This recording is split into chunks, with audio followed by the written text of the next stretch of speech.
So hello guys, দেখো আজকে আমরা যে কুরকুরে খাই, তো বাচ্চারাও এই কুরকুরেটা খায়। ঠিক আছে, অ্যাকচুয়ালি বাচ্চাদিকে খাওয়ানো এটা উচিত নয়। তো এটা সত্যি কথা বলতে এটা একদম প্লাস্টিক, কারণ আমিও এটা খেতাম। তো আমি একবার ট্রাই করলাম, মানে জ্বালিয়ে। তো এটা মানে মানে যখন জ্বালাচ্ছি সেটা পুরো মোমবাতির মতো জ্বলছে গাইস। তো দেখো আমি আজকে তোমাদেরকে পুরো প্রমাণ করে দেবো যে এটা জ্বলছে কি না জ্বলছে না। তো দেখো গাইস, সঙ্গে থাকো, আমি জ্বালাচ্ছি, দেখছি জ্বালিয়ে জ্বলছে না জ্বলছে না।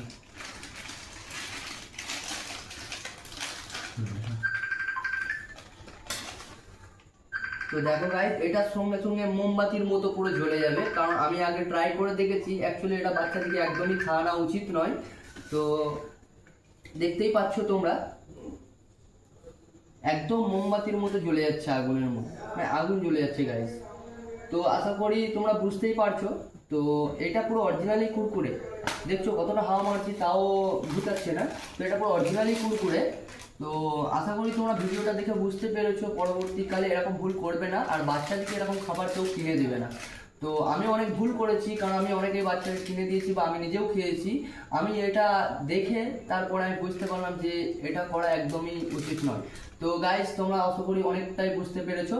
তো যদি ভিডিওটি ভালো লাগে শেয়ার করে দিবে, যারা বুঝতে পারেনি তারা আশা করি বুঝতে পেরে যাবে। Tata, bye bye.